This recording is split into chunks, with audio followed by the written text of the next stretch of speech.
ओम वंदे गौ मातरम। मित्रों, ब्रह्मलीन संत श्री डोंगरे जी महाराज द्वारा रचित ग्रंथ श्रीमद् भागवत रहस्य का हम पठन कर रहे हैं। हम दसम स्कंद के पूर्वार्ध भाग में चल रहे हैं। हमने अभी तक पढ़ा है कि किस प्रकार राजा परीक्षित जो शापित हो जाते हैं, उनके भीतर की सूक्ष्म वासना को भी समाप्त करने के लिए सुखदेव जी उनके भीतर भक्तिभाव जगा सके, इसके लिए अनन्य भक्तों के आख्यान, उनके जीवन चरित्र, उनके द्वारा किया गया ब्रह्मचर्य का पालन, उनके द्वारा की गई स्तुति प्रार्थना आदि का विस्तार से वर्णन कर रहे हैं। मित्रों, ये वर्णन जो कर रहे हैं ये हम गृहस्थियों के लिए बहुत काम की वस्तु है, काम का विषय है, क्योंकि हम जो गृहस्थ हैं वो वेदांत के अधिकारी नहीं हो सकते, क्योंकि वेद हम पढ़ नहीं सकते, हम उतना सब त्याग नहीं कर सकते। तो कैसे घर में रह के हम भक्ति भाव बढ़ाएं, कैसे भक्ति करें, कैसे ईश्वर को प्राप्त करें, कैसे मोक्ष प्राप्त करें, उसके लिए कथा बहुत ही अनुकरणीय है। और मित्रों, एक बात बता दूं, यदि गृहस्थ जीवन आदर्श हो तो उसी गृहस्थ जीवन में ईश्वर अवतार लेकर हमारे घरों में आते हैं, क्योंकि जब ईश्वर को भी संसार में आना है तो उसको माता पिता का सहारा लेना पड़ता है। पर वो माता पिता उनका सहारा लेते हैं, मतलब उन माता पिता का सहारा लेते हैं जो अच्छा गृहस्थ जीवन, आदर्श गृहस्थ जीवन जीते हैं। और आदर्श गृहस्थ जीवन जब आप जीते हो तो आप भी निरोगी रहते हो, संतान भी निरोगी रहते हैं। लेकिन आजकल हम देखते हैं कि अधिकांश जो गृहस्थ जीवन जीने वाले गृहस्थी महापुरुष हैं, स्त्री पुरुष हैं, महापुरुष नहीं स्त्री और पुरुष हैं, उन्होंने क्या किया कि गृहस्थ जीवन में काम सुख को दैनिक क्रिया मान लिया है, दैनिक की जाने वाली क्रिया मान लिया। ये काम सुख है, ये जीवन का अंग है, जीवन नहीं है, ये दैनिक करने योग्य क्रिया नहीं, क्योंकि दैनिक करने के बाद ही आपके बच्चे निरोगी नहीं होकर रोगी हो रहे हैं और अनन्य रोगों से घिरे हुए, जो हर महीने 2 महीने में डॉक्टर के पास ले जाने पड़ते हैं, जो अपना ही कल्याण नहीं कर सकते, समष्टि का कल्याण क्या करेंगे। तो मित्रों, यदि आप चाहते हो कि आपके गर्भ से निरोगी संतान जन्म ले, जो अपना भला करे, साथ में माता पिता का भी भला करे और समष्टि का भी भला करे, तो आपको भी आदर्श ग्रस्त जीवन कैसे जीना है उसके वर्णन के लिए पूरी कथा है। तो मित्रों, अभी तक हम 10वें स्कंद में जो हम पढ़ रहे थे, श्री कृष्ण का जन्म होता है, कैसे रासलीला क्या है, रासलीला क्या, क्योंकि सबको रासलीला में जाना है, रासलीला में प्रवेश कैसे मिलेगा, और यदि रासलीला में प्रवेश मिल जाता है, उसके अधिकारी हो जाते हो, तो आप आदर्शग्रस्त जीवन जीकर भी ईश्वर को प्राप्त कर सकते हो और वो हो सकता है। तो ये रासलीला क्या हो, प्रवेश कैसे मिले, वो हमने पिछले अंक से पढ़ना आरंभ किया था। वैसे तो पूरी कथा उसी के लिए चल रही है, रासलीला में प्रवेश करना है, किसको दिलाना है, परीक्षित राजा को। तो कथा पूरी उसी के लिए चल रही है। आगे बढ़ते हैं, आज की कथा जो है उससे पहले मंगलाचरण कर लेते हैं। श्री कृष्ण गोविंद हरे मुरारी, हे नाथ नारायण वासुदेव, जय श्री कृष्ण। मित्रों, और आप जिनकी उपासना करते हैं उनके नाम से कमेंट अवश्य करिए। और दूसरी बात, यदि आप इस पूरी कथा को साथ में सुनना चाहते हैं तो इसी के डिस्क्रिप्शन में हमने इसकी कथा का पूरा लिंक दिया है, आप पूरी कथा साथ में भी सुन सकते हैं। तो आज की कथा है इंद्र यज्ञ। इंद्र के लिए जो यज्ञ किया जा रहा था ना, जो ब्रजवशी इंद्र के लिए, इंद्र को प्रसन्न करने के लिए यज्ञ कर रहे थे, उसका वर्णन है। और गोवर्धन धारण, कन्हैया गोवर्धन धारण करते हैं, और कन्हैया काला क्यों है, रास की महिमा क्या है, ये आज हम पढ़ने जा रहे हैं। तो आरंभ करते हैं। गोवर्धन लीला का बड़ा आनंद है। गोवर्धन लीला और रास लीला का आरंभ परिचय है, मतलब उसमें जो शब्द दिया है, उपोद्घात शब्द दिया। उपोद्घात आपको समझ में नहीं आता, इसलिए मैंने आरंभ या परिचय बताया, क्योंकि क्या है ना कि जब कोई भी पुस्तक हम पढ़ते हैं उसमें आरंभ की या प्रस्तावना के रूप में जो दी जाती है ना, वही ये इस कथा में कहा जाता है कि भाई ये जो गोवर्धन लीला है वो रास लीला में प्रवेशिका है। आगे बढ़ते हैं। इसमें पूज्य और पूजक एक हो जाते हैं। पूज्य और पूजक जब तक एक ना हो पाए तब तक आनंद नहीं आता है। पूजा करने वाले श्री कृष्ण ने गिरिराज पर आरोहण किया, वह तो अद्वैत का प्रथम सोपान है। रासलीला का फल है।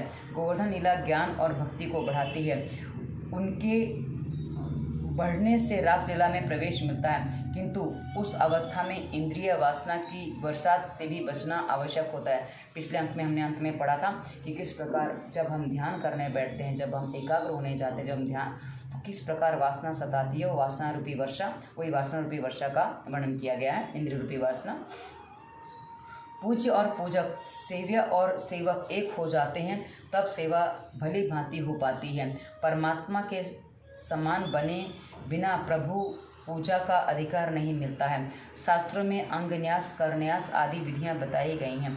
दिवाली के दिन गोवर्धन पूजा की जाती है, और क्योंकि पिछले सभी दुखों को भुलाकर वैर को मिटाना है, विरोध जब तक नहीं जाता पूजा नहीं हो पाती। गोवर्धन पूजा के समय कन्हैया 7 वर्ष का था। अब जब गोवर्धन पूजा होती, केवल 7 वर्ष का बालक होता है, और ये क्या करते हैं वो देखना है। पूज्य और सेवक जब एक होते हैं तब रास का फल मिलता है। इसी कारण से तो रासलीला गोवर्धन लीला के बाद आती है। हर बरस नंद बाबा इंद्रयाग करते थे। यज्ञ की तैयारी होने लगी तो कन्हैया ने पूछा, बाबा यह क्यों कर रहे हो? कौन से देव के लिए और किस उद्देश्य के लिए यह यज्ञ किया जा रहा है? नंद बाबा समझाने लगे, वर्षा का देव इंद्र है।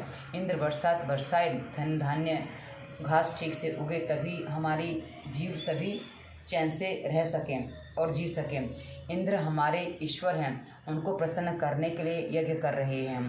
कन्हैया किसी भी देव का ना तो अपमान करते हैं और ना ही अपेक्षा।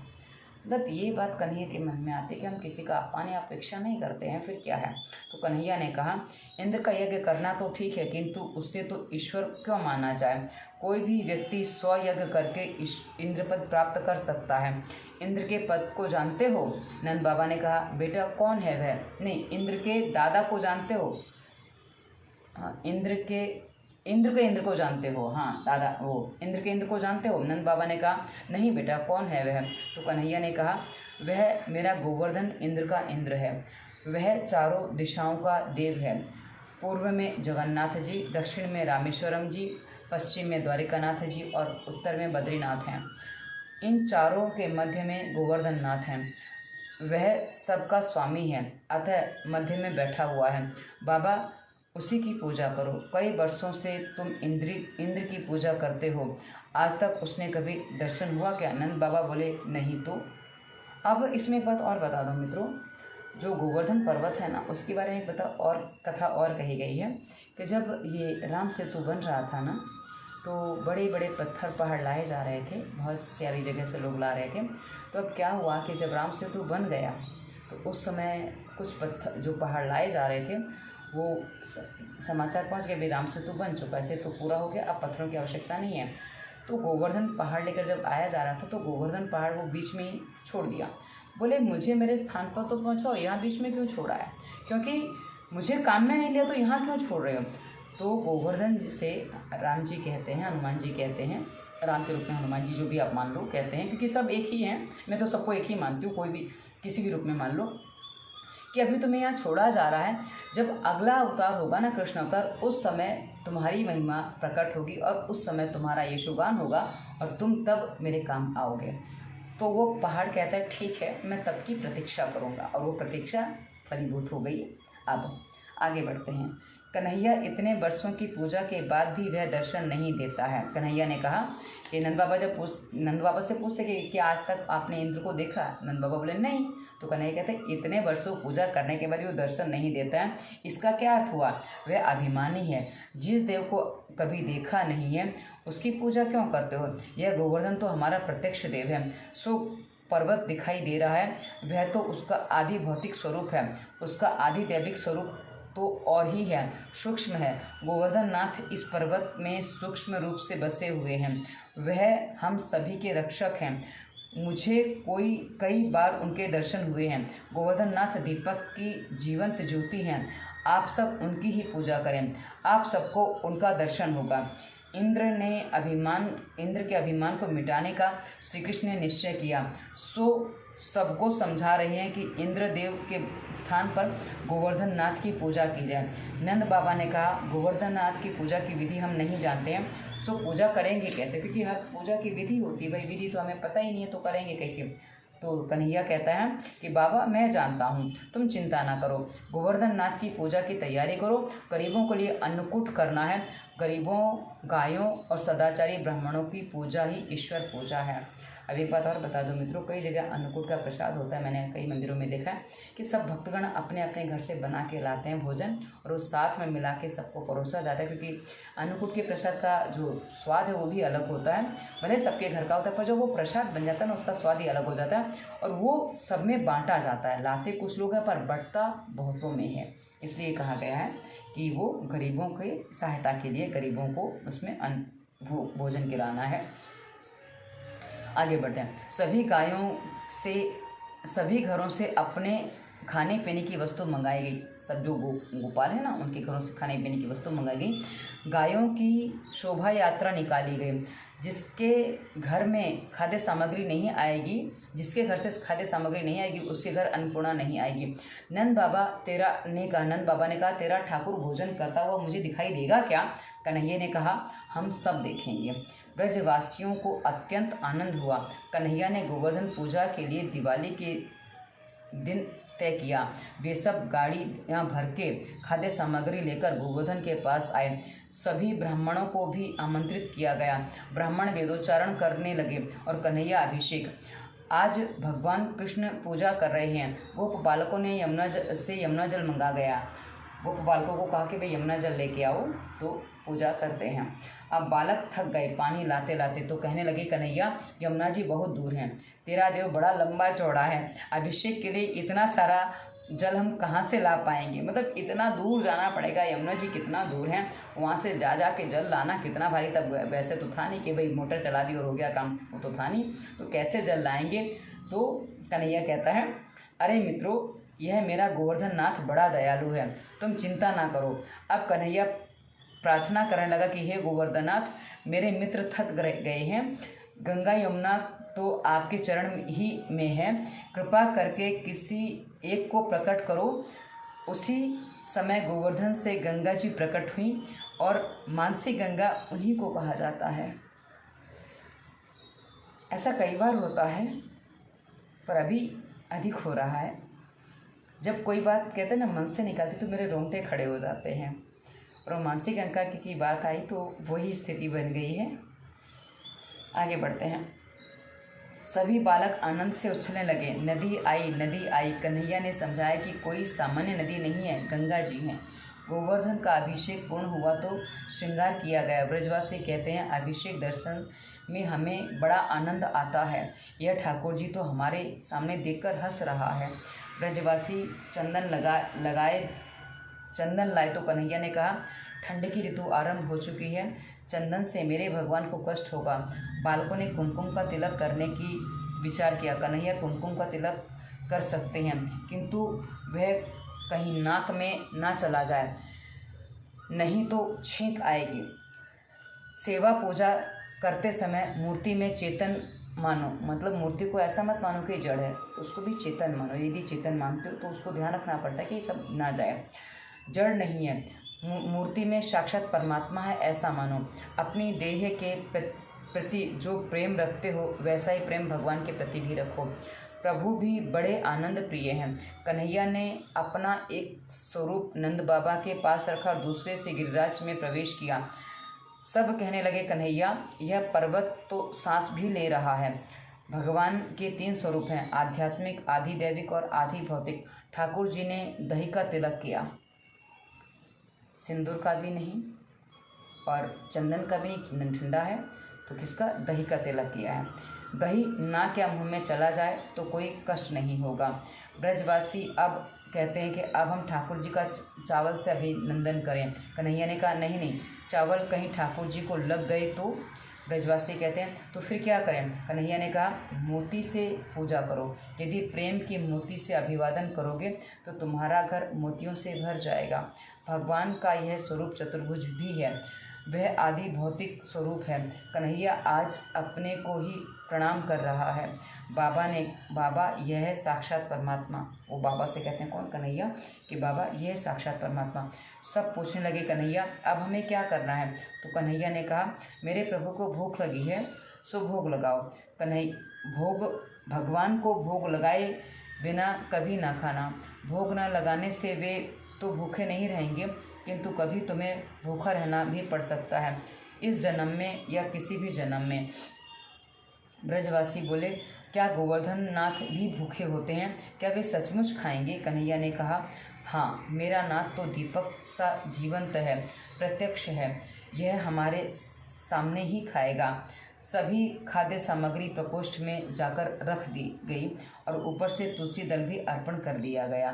तुलसी दल के बिना भोजन नहीं करते हैं ठाकुर जी, ये सीधी सी बात है। हे गोवर्धननाथ, आपको तो कौन खिला सकता है? आप तो समग्र जगत के अन्नदाता हैं। हमारी भावना है कि प्रार्थना है कि आपको भोजन करते हुए हम निहारें। मतलब हमारी भावना है और हमारी ये प्रार्थना है कि आपको भोजन करते हुए हम देखें, क्योंकि हमने किसी देवी देवता को भोजन करते वैसे तो नहीं देखा है, तो हम आपको देखना चाहते हैं। तो ठाकुर जी थाल उठाकर खाने लगे। बालक वृंद आनंद से नाचने लगे। लाला या ठाकुर तो सचमुच खा रहे हैं। सभी बोल उठे। कन्हैया ने के ठाकुर जी तो सचमुच दीपक की ज्योति के समान जीवंत और प्रत्यक्ष हैं।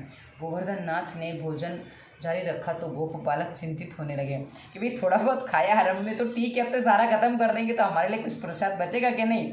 तो ये लगता है कि सब कुछ खा जाएंगे। लंबे अरसे से भूखे लगते हैं ये देव, हमारे लिए भी कुछ रख छोड़ेंगे या नहीं पता नहीं। तो कभी अकेले नहीं खाता है, तो अकेले, ये तो अकेले ही खा रहे हैं, प्रसाद भी नहीं मिलेगा ऐसा हमें लगता है। कन्हैया ने कहा, मेरे ठाकुर जी जितना खाएंगे उतना ही हमें भी देंगे। देखो गोवर्धन नाथ के पास लक्ष्मी जी आ गई हैं। वे जिसके घर का भोजन करती हैं उसके घर महालक्ष्मी की कृपा होती है। गोवर्धन नाथ की पूजा और आरती के बाद सभी ब्रजवासी भोजन करने बैठ गए। छोटा कन्हैया परोस रहा है और सभी को आग्रह करके खिला रहा है। गोवर्धन नाथ, वो हमारे यहाँ एक जब गोवर्धन पूजा की जाती है ना दिवाली के दूसरे दिन, तो उस दिन कहा जाता है, हमारे यहाँ गोबर से गोल गोल ऐसे करके गोधन बनाए जाते हैं, गोधन बोलते हैं देसी भाषा में। तो हमारे यहाँ कहा जाता है, गोधन बाबा थोड़ो खइयो ज़्यादा उगलियो।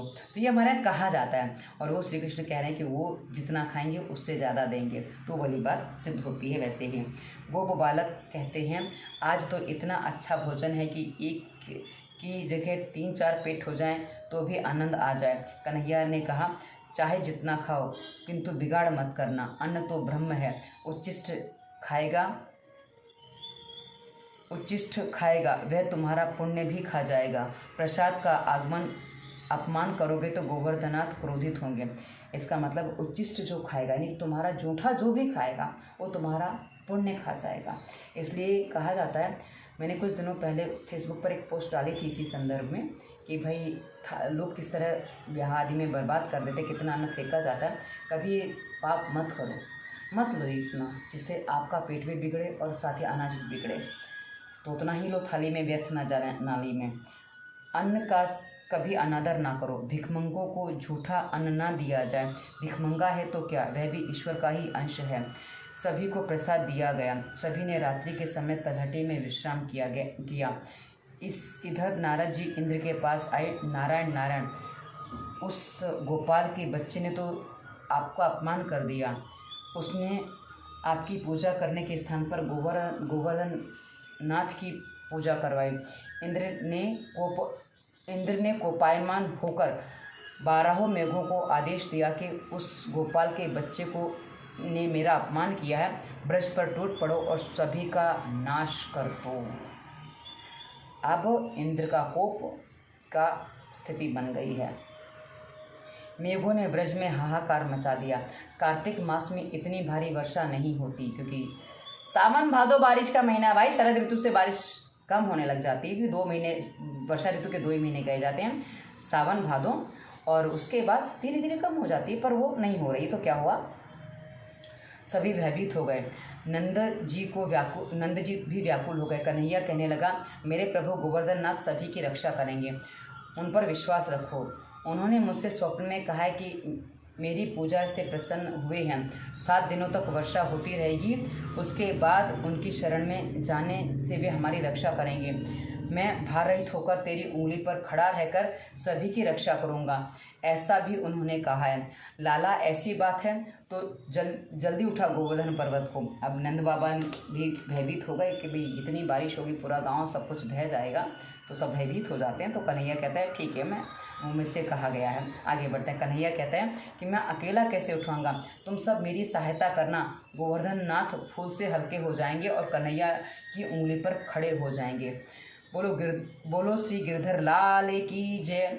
जय जय गिरिराज धरण की। मित्रों, एक बात बता दूं, हम कई बार अपने जीवन में कुछ बातों से भयभीत हो जाते हैं और सोचते हैं काम कैसे होगा, किंतु आप एक बात देख लीजिए, ईश्वर जब कोई युक्ति करते हैं तो ऐसी युक्ति करते हैं कि आपकी सोच से परे युक्ति करते हैं। अब जब इंद्र ने वर्षा चालू की तो उसने नहीं सोचा होगा कि गोवर्धन पहाड़ भी उठ सकता है और इस तरह से कुछ हो सकता है, इस तरह गोकुलवासी बच भी सकते हैं, ब्रजवासी बच भी जाएंगे। उन्होंने तो खिदा बहाने की सोची थी। आगे बढ़ते हैं। परम आश्चर्य हुआ। ब्रजवासी दर्शन से तृप्ति नहीं पा रहे हैं। 7 दिन तक मूसलाधार वर्षा होती रही। गोपालों ने विचार किया कि कन्हैया अकेला थक जाएगा। उन्होंने अपनी लकड़ी का आधार दिया। कन्हैया, हमने लकड़ी का पर गोवर्धन उठा लिया है, तू थक गया होगा, हटा ले अपनी उंगली को। कन्हैया तुम्हारी उंगली कन्हैया कहता है तुम्हारी लकड़ियों पर खड़ा है, अच्छा तो मैं उंगली हटा लेता हूँ। मतलब कन्हैया को ये पता नहीं क्या होने वाला है, पर वो कहते ना एक विनोद की बात होती है और थोड़ा आप मेरे मित्रों में ये भावना जगे कि मैं कुछ और हूँ, तो इसलिए वो बात कर रहे हैं। जो ही कन्हैया ने उंगली हटाई, पर्वत का भार असहाय हो गया। गोपाल पुकार उठे, अरे कान्हा, यह तो नीचे की ओर धंसा आ रहा है, जल्दी आधार दे।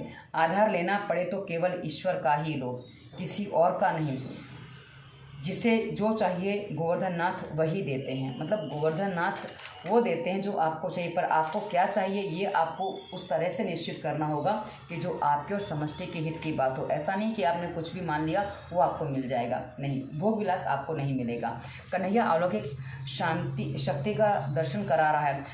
वह वंशी बजाने लगा और गोवर्धन नाथ डोलने लगे। सभी को अतिशय आनंद हुआ। गिरधारी का स्वरूप ऐसा जो दिव्य था कि ब्रजवासी 7 दिनों तक देह धर्म भूल गए, भूख प्यास भी भूल गए। इस प्रकार 7 दिनों तक भगवान श्री कृष्ण ने गोवर्धन पर्वत के तले सभी ब्रजवासियों और गायों की रक्षा की। अब इंद्र को कन्हैया के वास्तविक स्वरूप का भान हुआ। यह तो है साक्षात परमात्मा। उनका अभिमान हवा हो गया। वह प्रार्थना करने लगे, मेरी भूल हुई, नाथ मुझे क्षमा करें। उसने मेघों को रुक जाने की आदेश दिए। सभी ब्रजवासी बाहर आए और ब्रज में गए। इंद्र ने श्री कृष्ण का दूध से अभिषेक किया। श्री कृष्ण का अभिषेक करें इंद्र, पहले तो घमंड था, अब चूर हो गया तो अभिषेक कर रहे हैं। उस दूध को जहाँ इकट्ठा किया गया था वही सुरभि कुंड है। कुछ लोगों को आशंका हुई कि यह कन्हैया कदाचित ईश्वर है। एक सभा भी हुई जिसमें चर्चा चल पड़ी कि जिसे जो चाहिए गोवर्धननाथ उसे वही देते हैं। कहीं यह 7 वर्ष का लड़का और कहाँ वह भारी भरकम गोवर्धन पर्वत, यह नंद जी का पुत्र या यह कैसे उठा सकता है, ये कैसे हो सकता है। हम नंद जी को बुलाकर उन्हीं से पूछते हैं। मतलब अब ये जो बातें हैं ना, अब कृष्ण पर शंका हो रही कि ये कोई सामान्य बालक नहीं, कुछ और है, ये शंका आ गई है किनको, लोगों को। तो नंद बाबा आए और उनसे पूछा गया, यह किसका लड़का है? नंद बाबा ने कहा, यह मेरा ही पुत्र है। गर्गाचार्य ने बताया था कि कन्हैया में नारायण जैसे गुण हैं। यशोदा ने जब चर्चा सुनी तो कन्हैया से पूछा, तो किसका है रे? कन्हैया ने कहा, तेरा ही तो हूँ मैं। यशोदा ने कहा, लोगों का कहना है कि मैं और तेरे पिताजी गौर वर्ण के हैं, फिर भी तू काला क्यों है? अब ये जो प्रश्न है कभी बालकों की तरफ से, आज मैया खुद कह रही है कि तू काला क्यों है। तो ये काला क्यों है उसका पूरा वर्णन चल रहा है। कन्हैया ने कहा, माँ, जन्म के समय तो मैं गोरा ही था, किंतु तेरी भूल के कारण मैं काला हो गया। क्या लॉजिक देते वो सुनने वाला विषय है। मेरा जन्म हुआ था तब बहुत बड़ा अंधेरा छाया हुआ था और सभी नींद में डूबे हुए थे। मैं अंधेरे में सारी रात करवटें बदलता रहा, सो अंधेरा मुझसे चिपक गया और मैं काला हो गया। तो काले होने का कन्हैया ने रीज़न माँ को दे दिया और माँ भोली भाली, अब सोचो इतनी भोली है माँ की रीज़न मान लेती है। भोली यशोदा ने कन्हैया की बात सच्ची मानी। 12 बजे तक तो मैं जाग ही रही थी और उसके बाद ना जाने क्या हुआ कि मेरी भूल के कारण आंख लग गई, सो कन्हैया मेरी ही कारण काला हो गया। अब मैया ने सोच लिया कन्हैया मेरी भूल से काला हो गया। कितनी भोली है माँ। माँ इतनी भोली नहीं होती आजकल तो, पर बात अलग है। पर हाँ, माँ यशोदा की मैया कितनी भोली हैं। आगे बढ़ते हैं। एकनाथ महाराज और भी कारण बताते हैं। मनुष्य का कलेजा काला है क्योंकि उसने काला काम किया रहता है। श्री कृष्ण कीर्तन, ध्यान, धारणा, नाम स्मरण, चिंतन करने वाले की कालीमा कन्हैया खींच लेता है। वैष्णव के हृदयों को उज्जवल करते करते कन्हैया काला हो गया है। आप सोचो एकनाथ जी का कितना महान वर्णन है कि हमारे हृदय जो काले हैं ना, उनको खींचते खींचते, उनको शुद्ध करते करते कन्हैया काला हो गया है। हम सबके हृदय में कन्हैया रहता है ना, तो काला हो जाता है। विषय के बारे में जो सोचता है उसका अंतर काला हो जाता है। कन्हैया उसे उज्जवल करने में लगा रहता है, इसलिए वो काला हो गया है। गोपियों का कहना है कि हम आँखों में काजल लगाती हैं, कन्हैया हमारी आँखों में बसा रहता है, सो काला हो गया है। अब गोपियों के अपने ही अपने, आज की भाषा में कहते हो, स्वैग हैं कि कन्हैया हमारी आंखों के काजल में से काला हो गया है, वो बसा रहता है इसलिए। महाभारत के उद्योग पर्व में एक प्रसंग है। विष्टि के हेतु आए हुए कृष्ण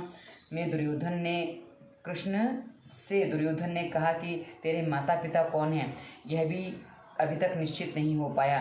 नंद यशोदा तेरे माता पिता हैं तो तू काला क्यों है?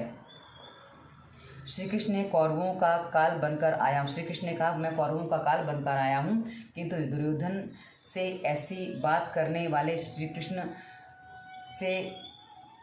कृष्ण ये बात राधा से नहीं कह पाते हैं। लीला निकुंज में दोनों विराजमान थे। राधा ने प्रेम से पूछा, नाथ वैसे तो तुम सुंदर हो, किंतु श्याम क्यों हो? इसलिए कहा जाता है श्याम सुंदर। श्री कृष्ण कहते हैं वैसे तो मैं गोरा ही था, किंतु आपकी शोभा को वृद्धिगत करने के लिए श्याम हुआ हूँ। आपका सौंदर्य बढ़ेगा तो लोग आपकी प्रशंसा करेंगे। यदि हम दोनों ही गोरे होते तो आपकी प्रशंसा कौन करता? इंद्रियादि देव श्री कृष्ण की पूजा करने आए। आपकी वास्तविक स्वरूप को हम जान ना सके, पहचान ना सके, हमें क्षमा करें। सुरभि ने कन्हैया का अभिषेक किया। गोवर्धन लीला रहस्यमयी है। इस लीला के बाद रासलीला आती है। गोवर्धन लीला ज्ञान और भक्ति बढ़ाती है। जब ईश्वर के व्यापक स्वरूप का अनुभव हो पाता है तभी ज्ञान और भक्ति बढ़ती है। गोवर्धन लीला में पशु पक्षी सहित सभी को प्रसाद दिया गया। ईश्वर जगत में व्याप्त और जगत ईश्वर में समाहित है। शिवः केवलोऽहम्, यह तो वेदांत की चरम सीमा है, किंतु आरंभ में तो सभी में ईश्वर को ही निहारो। मतलब ये तो अंत में आएगा कि हम शिवोहम, पर आरंभ में तो सभी में ईश्वर को निहारना होगा, तभी वहाँ तक हम पहुँच पाते हैं। उपासना के दो भेद व्यक्त और अव्यक्त हैं। प्रत्येक में ईश्वर को देखोगे तो वासना नहीं जागेगी। सुंदरी को मात्र दृष्टि से देखोगे तो कामना कैसे जाग सकती है। इसी प्रकार सभी के प्रति ईश्वर भाव धारण करो।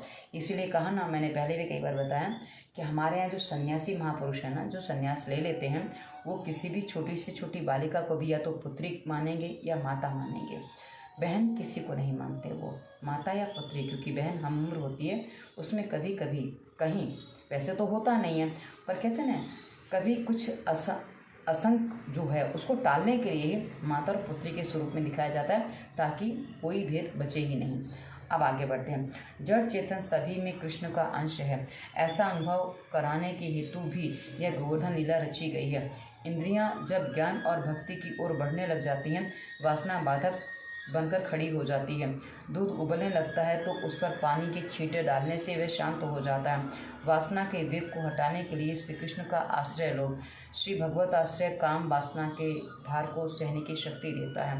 भगवान के हाथ की सबसे छोटी उंगली पर गोवर्धन पर्वत धारण किया था, इस उंगली पे किया था। यह उंगली सत्वगुण का प्रतीक है। इंद्रियां की वासना वर्षा के समय सत्वगुण का आश्रय लो। सद्ग्रंथ का सेवन करो। सद्ग्रंथ और संतों का संग वासना से लड़ने की शक्ति देगा। जीव लकड़ी का आधार लेता है, किंतु प्रभु का आधार जीवन सफल बनाता है। जब बुढ़ापा आता है ना, तो लकड़ी के आधार से, वो कहते हैं ना बैंत और लकड़ी जो भी कल उसके आधार पर चलते हैं, वो बड़ी बात है। संसार गोवर्धन प्रभु के सहारे हैं। भगवान का आधार होने के कारण आनंद ही आनंद है। उनका सहारा ना हो तो क्षण मात्र भी लाख में खाक हो जाते हैं। एक क्षण में, वो कहते हैं ना, भरी बरसात में घर जल जाते हैं। जब जापान में सुनामी आया था, उस समय मैंने एक वीडियो देखा था जापान का, कि बारिश भी हो रही है, आग भी लगी है और हवा भी चल रही है। मतलब आग, पानी और हवा तीनों साथ में हैं, और तीनों का प्रकोप जापान ने उस समय झेला था।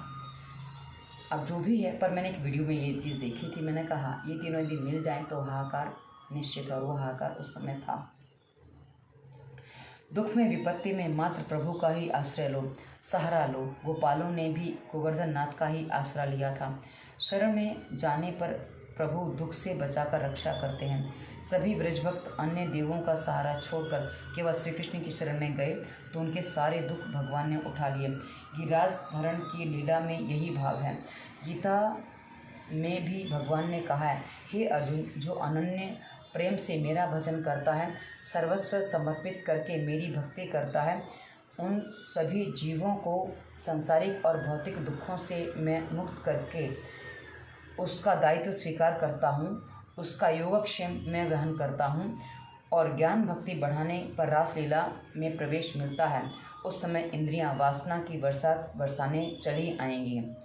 पर क्या करना है वो सारी बातें बताई गई हैं। सभी प्रयत्नों के अंत में ईश्वर की कृपा मांगनी पड़ती है। गोवर्धन लीला में अद्भुत तत्व है, उसमें पूजक और पूज्य एक बन जाते हैं, सेव्य और सेवक एक हो जाते हैं। कभी तो कहा भी तो है, शिवो भूत्वम शिवम भजे यजेत, शिव बनकर शिव की पूजा करो, शिवो भूत्वा शिवम यजेत। ईश्वर जैसे बनने का, ईश्वर के साथ एक होने का अर्थ आपकी इच्छा और उनकी इच्छा को मिला देना, मतलब अपनी इच्छा को उनकी इच्छा में, ईश्वर की इच्छा में मिला दो। कोई भी इच्छा मेरी ना रह जाए, वो ईश्वर की हो जाए, ये बना दो। जब जीव अपनी इच्छा को भगवान की इच्छा में मिला देता है तब वह भक्ति मार्ग में आगे बढ़ता है। सतत ब्रह्म संबंध बनाए रखोगे तो तुम ब्रह्मा रूप में हो सकोगे। गोवर्धन लीला में पूजा करने वाले श्री कृष्ण हैं और जिनकी पूजा हो रही है उस गोवर्धन में भी वही हैं। गोवर्धन लीला में सेवक भक्त भगवान की तद्रूपता बताई गई है। कन्हैया गोवर्धन की अर्थात स्वयं की पूजा करने जा रहा है। जीव और ईश्वर यहाँ एक हुए हैं, यही सह अहम सोहम भाव है। अहम सोहम वाले जो भाव है उसको स्पष्ट किया गया।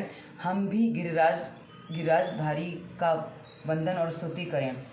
भक्ताभिलाषी चरितानुसारी दुग्धादि चौरेण यशो विसारी कुमारतान आनंदित घोषनारी मम प्रभु श्री गिरिराजधारी। भक्त इच्छा अनुसारी बाल लीला में दुग्धादि चोरी कर यश विस्तारने वाले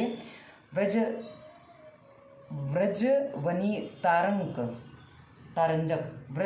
रंजक यानी कि उसको रंगने वाले ऐसे गिरधारी श्री कृष्ण मेरे प्रभु हैं। वृंदावन के गोवर्धन वृंद चारा मम प्रभु श्री गिरिराजधारी। तो गोवर्धन लीला के से गोपियों को विश्वास हो गया कि कन्हैया तो ईश्वर है, सो उससे एकाकार होने की भावना जागी तो रासलीला हुई। मतलब गोवर्धन लीला में उन्होंने ये जो दिखाया ना, उससे उनको पता चल गया, तो आगे रासलीला होती है। भक्ति में इंद्रियों को सर्वागोर करोगे तो रासलीला में प्रवेश मिलेगा। श्री कृष्ण का देवत्व सिद्ध करने के हेतु ब्रह्म, इंद्र, वरुण आदि का पराभव किया गया। ब्रह्मा जी को सृष्टि के सर्जक होने का अभिमान था। भगवान ने अनेक स्वरूप धारण करके अपने उन स्वरूपों में से स्वयं क्रीड़ा लीला करके ब्रह्मा जी का अभिमान दूर किया। इंद्र का स्वर्ग के राजा होने का अभिमान गोवर्धन लीला से उन्होंने दूर किया। इंद्र ने मान लिया कि उसे स्वयं स्वर्ग के सिंहासन पर श्री कृष्ण ने ही बिठाया है। श्री कृष्ण अवतार नहीं, अवतारी पूर्ण पुरुषोत्तम हैं। तो मित्रों, रासलीला में प्रवेश मात्र केवल स्त्रियों को ऐसा नहीं है, जीव और परमात्मा के मिलन की कथा है रासलीला। इसको और विस्तार से जानना है, आगे हम और पढ़ेंगे इसको। तो आज की कथा को हम यहीं विराम देते हैं। श्री कृष्ण गोविंद हरे मुरारी, हे नाथ नारायण वासुदेवाय। जय श्री कृष्ण मित्रों, धन्यवाद। वंदे मातरम।